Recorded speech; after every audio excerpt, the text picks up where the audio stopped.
Okay, so in this video, we're going to look at kind of a newer topic for those of you guys who've taken AP Physics 1, and this is going to be Kepler's laws of planetary motion. Okay, and so one of the things that humans have always observed movements of planets, the stars, and other celestial objects for thousands of years, and they were actually convinced that the Earth was at the center of the solar system, right? And we call this the geocentric model. All right, it wasn't until like Nicholas Copernicus, I don't mention him here, but Nicholas Copernicus was one of the first to present the heliocentric model, which puts the sun at the center. Okay, but a Danish astronomer, Tycho Brahe, I know it's kind of weird how you say his name, but the pronunciation is Tycho Brahe, wanted to determine how the heavens were constructed and pursued a project to determine the positions of both stars and planets. Now, he was really doing this all before telescopes were invented. And so he passed away, and then his data was given to his assistant, Johann Kepler, who kind of finished the project and developed 3 laws. Okay. And it took him a while. There you can see in the note says it spent 16 years to deduce these mathematical relationships. And so the 3 laws are based around mathematical relationships. The first law, which is called the Law of Ellipses, says that the planets orbit the sun in elliptical orbits with the sun at one focus. And you can see the diagram here. So if this is a planet right here, planet orbiting the sun is going to be at one focus. The other focus is just some arbitrary point in space. You see some important equations down here at the bottom. I know it's kind of blurry, but we'll come back to those. You got these 2 points, the aphelion, which is the furthest away from the sun, and then the perihelion, which is the closest. So aphelion is far, perihelion is close, right, to the sun.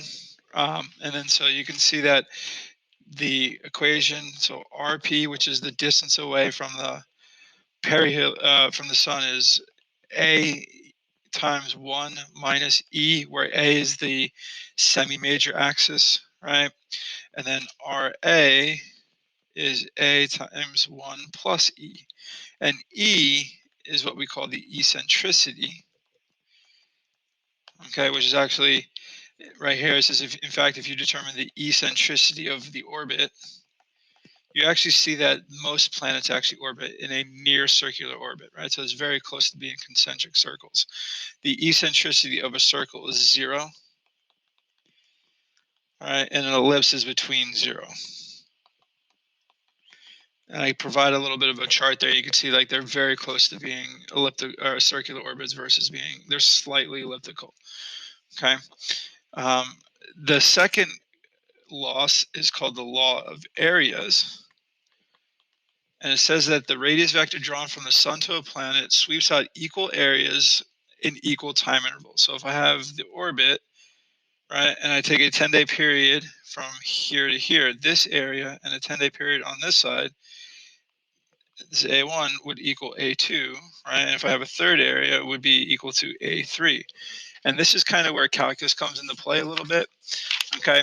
To determine the area, you would use dA dt equals 2L over m, and it has to do around conservation of angular momentum, right? Because you see the L in the equation, that's angular momentum.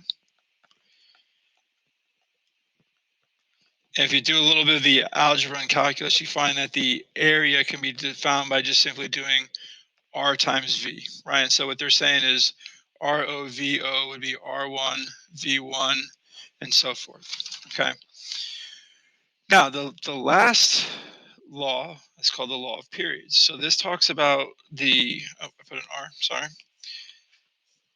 So this is focusing around the period of the rotation, right, or the orbit around. So it says the square of the period of any planet is proportional to the cube of the semi-major axis of its orbit. So if you were to manipulate Newton's law of universal gravitation and centripetal force, you can get this equation, right? And so you end up with uh, t squared, t1 squared over t2 squared equals r1 squared over r2, excuse me, these would be cubed. But sometimes, because it talks about the length of the semi-major axis, sometimes you just see it written as t1 squared equals a cubed, okay, or t not t1 because you only have one planet, right? So it'd be t squared equals a cubed. And a lot of times we use Earth as our basis, as our comparison, right? Especially if we're going around the sun. So like our T2 and our R squared or R cubed, or our T2 and R2 would just simply be one, because it'd be 1 AU, which is, so you're going to start seeing 1 AU, which is an astronomical unit, which is the distance the Earth is away from the sun, which is 1.50 times 10 to the 11th, right, for your R.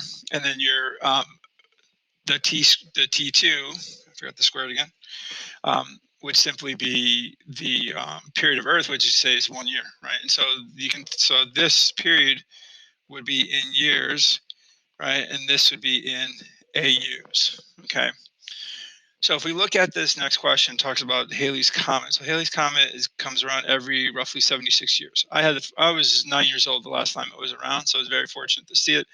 I'm hoping to make it to 84 years old because that's when it comes around again. I want to be one of the very few people on Earth that says they've seen Halley's Comet twice. So Comet Halley orbits the Sun with a period of 76 years, and in 1986 had a distance of closest approach to the Sun. Its perihelion distance was RP of 8.9 times 10 to the ninth meters. The distance is somewhere between the orbits of Mercury and Venus, right? So those are the first two. So somewhere in between Mercury and Venus, right? This is where this it was closest to the sun, right? So what is the comet's farthest distance from the sun, which is called the aphelion distance, right? And then what is the eccentricity of the orbit of Halley's Comet? Okay, and so we can find RA very simple, right? So um, what we can do is simply figure out, or we know that the semi-major axis, right, or sorry, 2 times A is RA plus RP. Okay. Now, it's going to be a little bit difficult at this point in time um, to exactly figure out, or you need to know what is the semi-major axis um, of it. But let's see if we can.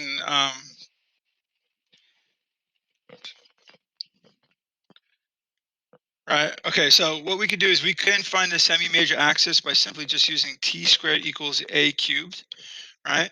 And so again, this will be in terms of AUs, right? But in AU, I gave you here earlier is 1.5 times 10 to the 11th, and this would have to be in years. It changes a little bit different if you want to do 365 or so many years.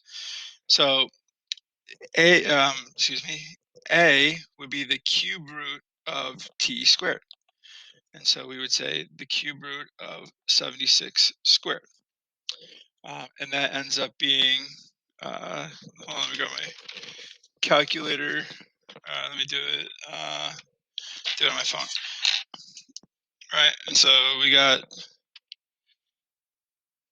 76 squared, right, raised to the, oh, they have a cube root button. Nice. So this tells me that my A is 17.9 AUs. And if I multiply that by 1.50 times 10 to the 11th, I hit the wrong button. So 17.9, clear, 17.9. Doesn't like the fact that I don't want to put a point. 17.9, right, times 1.50 EE11. So 1, 2, 3, 4, 5, 6, 7, 8, 9, 10, 11, 12. So my A is 2.69 times 10 to the 12th meters. Okay. So now I can use this up here to find my aphelion. So RA would be 2 times A minus RP. And so I have 2.69 times 10 to the 12 times 2 minus 8.9 times 10 to the ninth. All right, so pull out my handy dandy phone again. So times 2 minus 8.9 exponent 9. And I'm going to get 1, 2, 1, 2, let's see, 3, 6, 9, 12. So I get an RA of 5.36 times 10 to the 12th meters, right? And so that's my aphelion, okay? So that's how far that is its furthest location away from the sun, okay? Now, to do the other side, we use those equations from the first page. So I have, let me go back up here, and it's, sorry, it's going to be we can use either one of them. So RP equals A times 1 minus E. So RP equals A times 1 minus E. And so if I do a little manipulation, I get E equal to 1 minus RP over A. Okay, so E equals 1 minus RP, which was 8.9 times 10 to the ninth, divided by RA, which was 2.69 times 10 to the 12th. And so we get, again, I'll use my handy dandy phone. So I've got 8.9 E9 divided by 2.69 E12. Okay, negative that plus 1 equals 0.997. Right, and so you can see it's close to it is an elliptical orbit. It falls between 0 and 1. So you can do the same thing if you use the other equation. You get something very similar. Okay, and so for the last video, we're going to look at orbits and how does energy play into those orbits.